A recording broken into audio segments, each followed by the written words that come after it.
एक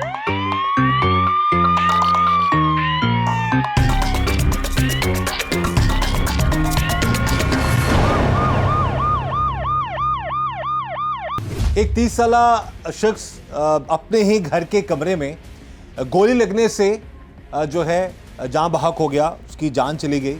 2 बच्चों का वो वालिद था, अपने ही घर में महफूज, अपने ही घर में मौजूद था, लेकिन एक अंधी गोली ने उसे निशाना बनाया और वो जान की बाजी हार गया।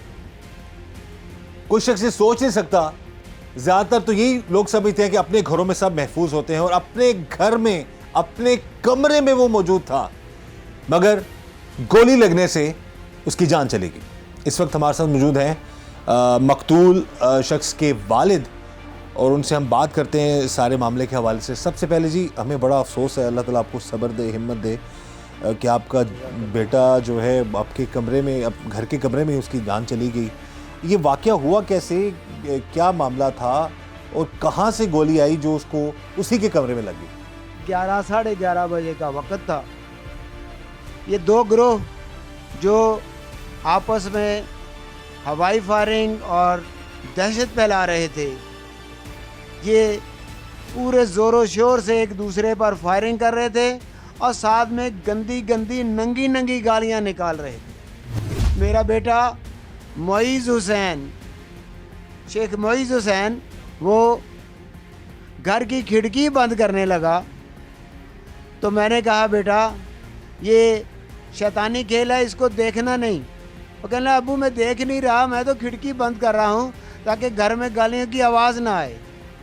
और विदिन सेकंड्स अभी उसने खिड़की बंद की है तो सामने से गोली सीधी उसके आके सीने में लगी, सीधी सीने में लगी।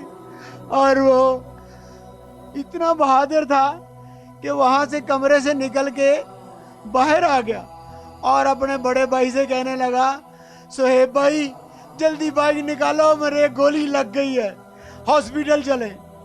ये फायरिंग यहाँ पे 1.25 घंटा चलती रही, दोनों तरफ से फायरिंग होती रही। सुबह से लेके शाम तक 3-4 जगहों पे ये ग्रुप लड़ते रहे, मगर पुलिस ना आई। हमारी पिछली गली में चौकी है, एक गली में अगर नापा जाए तो 100 कदम भी नहीं बनता, चौकी आ जाती है। मगर ये 1.25 घंटा फायरिंग होती रही, दहशत फैलती रही, मगर कोई पुलिस एहलकार नहीं आया। लोगों ने 15 पे कॉलें भी की, मगर उस पर कोई असर नहीं हुआ। यहाँ तक कि हम बेटे को मोटरसाइकिल पे लेके हॉस्पिटल पहुँचे। हॉस्पिटल जब पहुँचे तो वहाँ पे उसको यानी इमरजेंसी में ले जाया गया, मगर उस वक़्त तक वो अल्लाह को प्यारा हो चुका था। हम कामे बाला से, आईजी साहब से और तमाम आला अफसरान से अपील करते हैं कि मेरे बेटे के कातिलों को जल्द अज जल्द गिरफ्तार करके करारे वाक़ई सजा दी जाए। मैं तो मुकदमा भी दर्ज नहीं करवाना चाहता था, क्योंकि मुझे पता था कि ये दोनों ग्रुप बहुत ही ज़्यादा ताकतवर हैं, बहुत ही ज़्यादा पैसे वाले हैं, क्योंकि इनका कारोबार जुआ है, इनका कारोबार मनशियात फरोशी है। मैं एक रिटायर्ड टीचर हूँ, मेरे पास कोई जमा पूंजी नहीं है सिवाय इस घर के, और मैं डीएसपी साहब से ये कहकर आया था कि मैंने मुकदमा दर्ज नहीं करवाना। उन्होंने पूछा क्यों? मैंने कहा कि ये इंसाफ नहीं मिलता। 50-50 साल, 30-30 साल, 20-20 साल, 10-10 साल बंदे रुल जाते हैं और उसके बाद ये ताकतवर लोग फिर आज़ाद हो जाते हैं। मुझे पता था, क्योंकि मैं इसी पाकिस्तान में रहता हूँ, इसी मुल्क में रहता हूँ। मुझे पता है कि यहाँ का निज़ाम जो है वो कितना उलझा हुआ है। अब यहाँ पर नाजरीन ये इल्तिजा है एक ऐसे वालिद की, ये ऐसे शख्स के दिल की दर्दे दिल, जो कहते हैं ना कि रखने वाला कोई भी इंसान है वो लर्ज उठे ये सोचकर, ये सुनकर जो ये वालिद बात कर रहे हैं। इनका जवान बेटा अपने ही घर में, अपने ही कमरे में उन जालिमों की गोली का निशाना बन गया और जिंदगी की बाजी वो हार गया। ये बता रहे हैं कि 45 यानी कि 45 मिनट तक, तकरीबन पौने घंटे तक फायरिंग होती रही है। 100 कदम के फासले पर यहां पर पुलिस की चौकी है, लेकिन यहां पर कोई नहीं पहुंचा। आखिर सानेहात का, हादसात का, ऐसे वाकयात का मुकम्मल इंतजार क्यों किया जाता है? पहले क्यों नहीं पहुंचा जाता, या पहले ऐसे लोगों को क्यों नहीं रोका जाता? ये फायरिंग का जो मामला हो रहा था इन दो ग्रुपों के दरमियान, इससे पहले भी इनके दरमियान कुछ चपकलिश, कोई लड़ाई झगड़ा, कोई बहस मुबासा पहले भी होता रहा होगा। लेकिन वही हमारा सिस्टम है, मादरत के साथ सभी जगहों पर इनमें बात करता, लेकिन ज़्यादातर मामला बहुत सारी जगहों पर ऐसे होते हैं कि पुलिस थाने चौकियां मौजूद होने के बावजूद इंतज़ार किया जाता है मादरत के साथ कि ऐसा कोई दानिस्ता तौर पर नहीं, लेकिन लापरवाही हो जाती है कि ऐसे वाक़यात हो जाते हैं। ये बता रहे हैं 4 मुख्तलिफ मकामात पर गोलियां चल रही थी, ये लोग लड़ रहे थे, लेकिन उनको रोकने के लिए कोई शख्स नहीं आया। मेरे पापा, मोहित बाबा को इंसाफ चाहिए।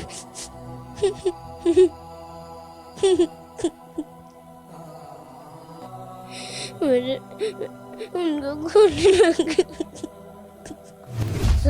मोहित बाबा, जुरेज मोइज़ बाबा, ये उनका छोटा बेटा है, ये उनके साथ ही सोता था।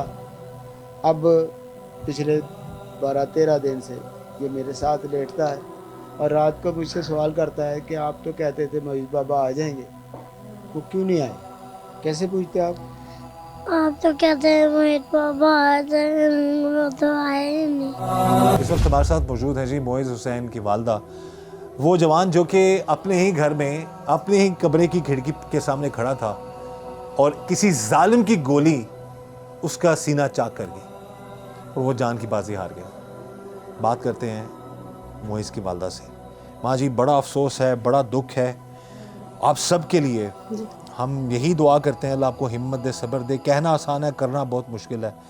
जो इस घर पे क़यामत टूटी है वो तो आप लोग ही जान सकते हैं, आप लोग ही बर्दाश्त कर रहे हैं। अल्लाह ताला, ये बताइए अचानक से बैठे बैठाए क्या आप? जी, वो अपने रूम में बैठा था और नीचे ये गालियां निकाल रहे थे और फायरिंग भी हो रही थी।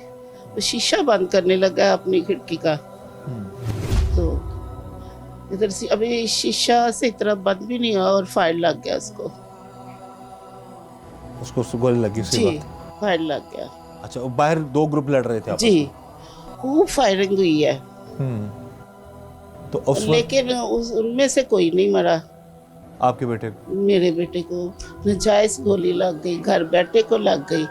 बाहर होता तो कहते जी बाहर था, घर बैठे को लग गई। जब गोली और लगी है मुझे इंसाफ नहीं मिला, तो अभी तक नहीं आपको? अभी तक इंसाफ नहीं मिला। आज 14 दिन हो गया उसको। हमारे लिए एक दिन क़यामत का दिन है। 14/4/2025 को मजाहत सैन की एप्लीकेशन पर थाना कोटरादा किशन में एक मुकदमा दर्ज होता है। असल में ये बड़ा सीरियस किस्म का इंसिडेंट था। 2 ग्रुपों की आपस में लड़ाई से एक जो है वो बेगना नौजवान जो है वो इसमें मर्डर हो गया। 4 मुलजमान इसमें नामजद किए गए, बाकी नामरूम थे। DPO साहब ने एक टीम तश्कील दी जिसमें DSP सदर और सर्कल के जो सारे SHOs हैं उस पर उन्होंने अपने तौर पे इस पर एफर्ट की और जो 4 नामजद हैं उनमें से 3 जो मुलजमान थे उनको शामिल कर लिया और इसके अलावा जो बाकी 7-8 जो मुलजमान हैं वो भी इस केस में शामिल तफ्तीश हैं। चूँकि ये बड़ा सीरियस किस्म का इंसिडेंट था और पब्लिक में खौफ व हरास पैदा हुआ था, तो फिर इसमें जुर्म 780 आज़ाद किया गया। बाद में तफ्तीश इंस्पेक्टर नफीस के ज़िम्मे लगा दी गई। अभी इस केस के लिए डिफरेंट टीमें काम कर रही हैं। जियो फेंसिंग जो है वो भी मौके की करवाई गई है और बाकी लोग जो हैं उनको आइडेंटिफाई किया जा रहा है। जो भी इस मुकदमे में मुलव्वस होगा उसको इंशाल्लाह सख्त से सख्त सज़ा अदालत से दिलवाई जाएगी और उनके खिलाफ पूरी जो है वो कार्रवाई अमल में होगी।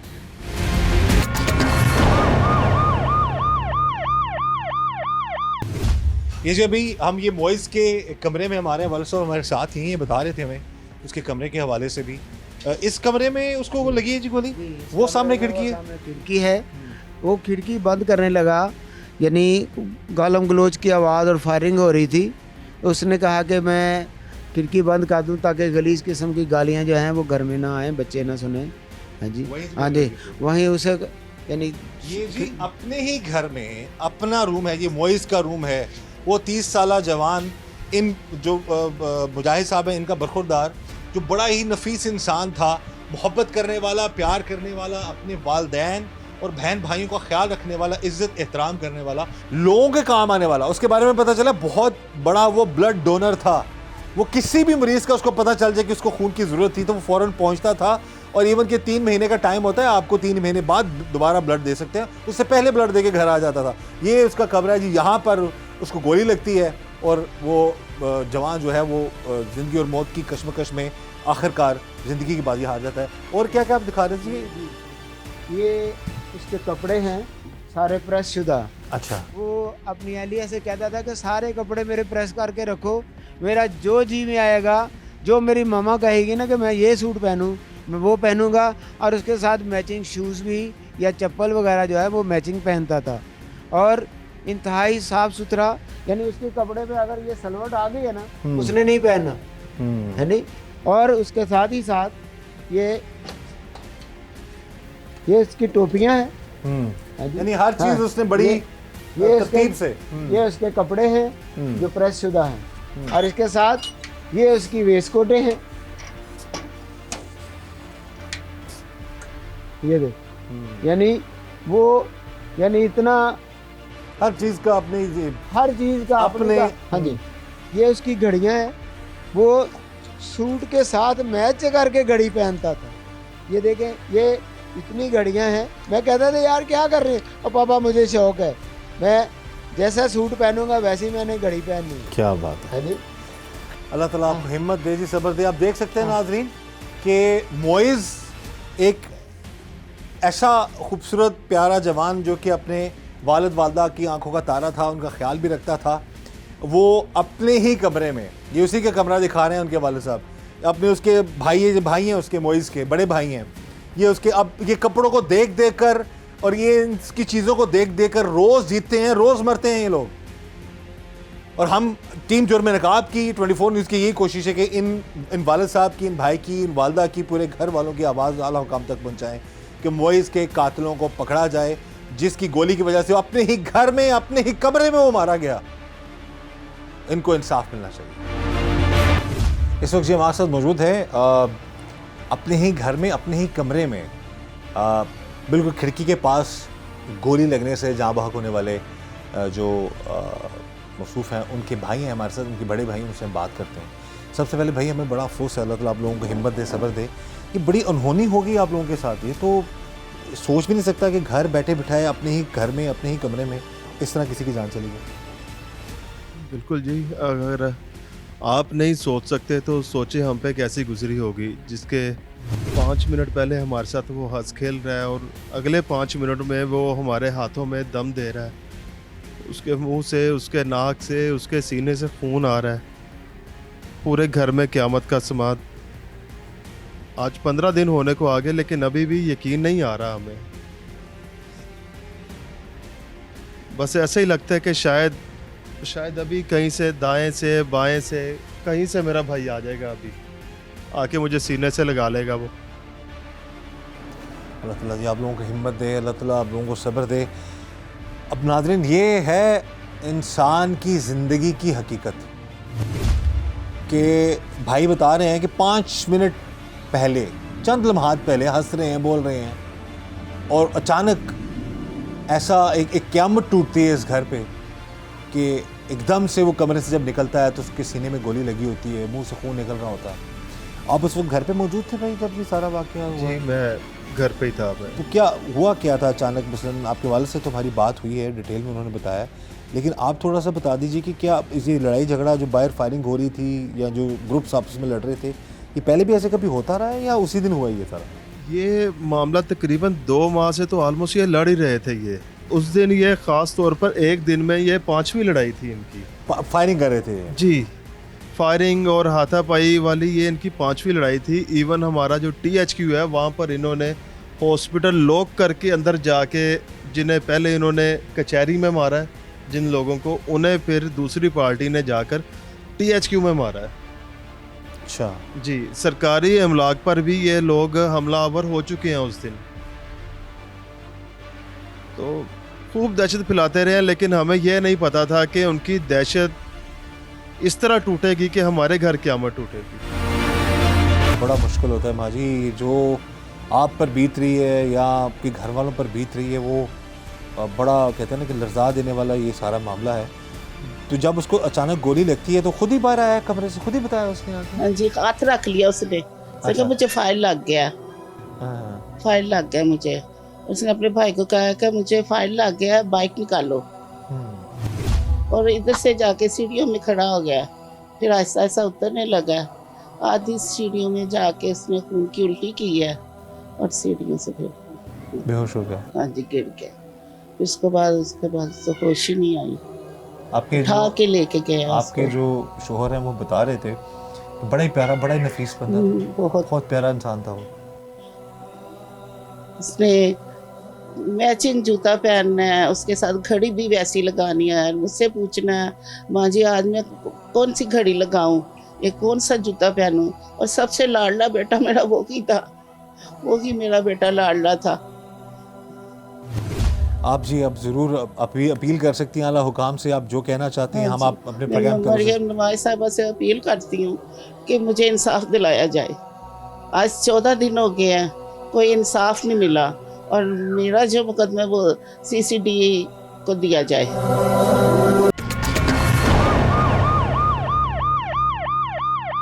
जब लड़ाई हो रही थी, फायरिंग हो रही थी, उस वक्त आप लोग कहाँ पे थे घर में, या इस वक्त कहाँ कैसे मौजूद? हम अपने घर में, मतलब कोई अपने कमरों में था, कोई बरामदे, कोई दूसरे कमरे में था। और वालिद साहब वालदा दोनों यही कह रहे थे कि सारे बच्चे साइड पे हो जाओ, खिड़कियों के पास कोई ना हो। तो उसने कहा कि बहुत गालम गलोच कर रहे हैं, फायरिंग तो नहीं रोक सकते हम, तो मैं खिड़की बंद कर दूं ताकि गालम गलोच की आवाज़ें ना आए, बच्चे ज़्यादा सहमे ना। फायरिंग का तो बच्चों को इतना ज़्यादा नहीं पता होता, धमाके की वजह से वो डर तो रहे थे, लेकिन गालम गलोच बच्चों पर असर करती है। तो उसका कसूर यही ठहरा बस कि वो खिड़की बंद करने गया और एक फायर मेरे भाई के दिल पर लग गया। तो इतना बहादुर था कि जख्मी हालत में खुद बाहर आया, उसने आके बताया मुझे गोली लगी है, मुझे लगी। हाँ बिल्कुल बिल्कुल, मैं उस वक्त कमरे से बाहर था। मैं उस वक्त तो छोटे भाई ने शोर किया, माँ जी ने चीखना शुरू किया, तो खुद दरवाजे पर आया और दरवाजे पर आकर हाथ रख के सीने पे हाथ रख के था, यार वैसे मोटरसाइकिल निकालो, हॉस्पिटल चले। तो सर से लेकर पाँव तक देखा, मैं क्या यार ठीक तो, सब शोर कर रहे हैं, फायर लग गया, क्या हुआ? उसने आगे से आगे देखा, कहता यार ये देखो फायर लग गया। आप बता रहे थे हमें ऑफ द रिकॉर्ड अपने बेटे के हवाले से, आपकी अपील तो हम पहुंचा रहे हैं आला हुकाम तक कि आपको इंसाफ जो है वो दिया जाए। आप बता रहे थे DSP साहब ने कहा FIR नहीं करवानी, फिर आपने कहा मैं, फिर आप राज़ी कैसे हुए और अब तक की क्या पेशरफ्त हुई है आपकी इस केस में?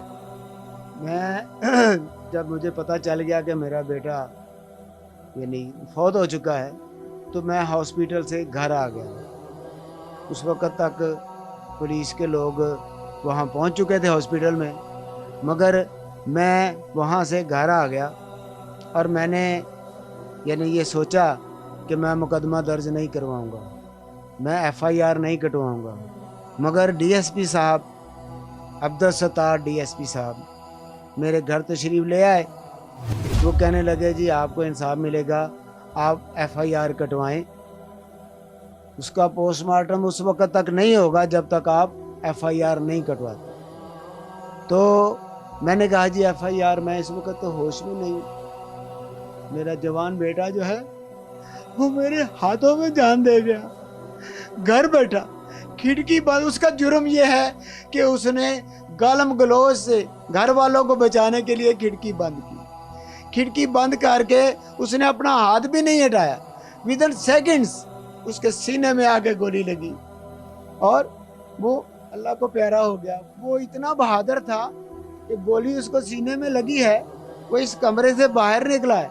बाहर निकले और भाई से कहने लगा जल्दी करो, बाइक निकालो, मैंने हॉस्पिटल मुझे लेके जाओ, मुझे गोली लग गई है। तो भाइयों ने, जो बड़ा भाई है उसका और उससे छोटा और मैं, हम तीनों ने उसको सीढ़ियों में जाके देखा तो उसको खून की उल्टी आ गई और उसके बाद उसको होश नहीं रहा। मगर हम उसको यानी घसीट घसाट के बाइक पे बिठाया और हॉस्पिटल पहुंचे। 1122 भी नहीं पहुंची यहाँ पे? कोई नहीं पहुंचा यहाँ। आपने कॉल की 1122 को? नहीं, कॉल नहीं हाँ, कर सके? कॉल नहीं करते हम तो, जाहिर है। यानी इतनी परेशानी में थे, इतनी परेशानी में 15 थे। पे कॉल किया आप लोगों ने? 15 पे बड़ी कॉलें की, मगर वो कह रही है हमें तो कोई रिसीव ही नहीं हुई कॉल। बात हुई हाँ, आपकी किसी से? नहीं, 15 पे कॉल की, लेकिन पिक ही नहीं हुई। कोई पिक नहीं किया उसने। ये कैसा निज़ाम है जी? शहर पूरा दहशत ज़दा था। कोट राधा किशन, आपसे तकरीबन 13-14 दिन पहले का वाकया ये, और पूरा शहर खौफजदा था, दहशत ज़दा था, गोलियां चल रही थी, स्ट्रेट फायर हो रहे थे। यहाँ पर एक नौजवान जो है अपने घर में, अपने कमरे में गोली लगने से मारा गया। 15 की जो कॉल है वो ही मौसूल नहीं हो रही, वही रिसीव नहीं हो रही थी। आप ये बताएं कि अब तक की जो पुलिस की कार्रवाई है वो क्या हुई है, क्या बता रही है आपको पुलिस की? आप मुतमईन है मुकामी पुलिस की कारकर्दगी से? मुकामी पुलिस की कारकर्दगी जो है, उनके कहने के मुताबिक ये है कि हमने 8 बंदे दोनों ग्रोहों के पकड़े हुए हैं, उनसे तफ्तीश जारी है।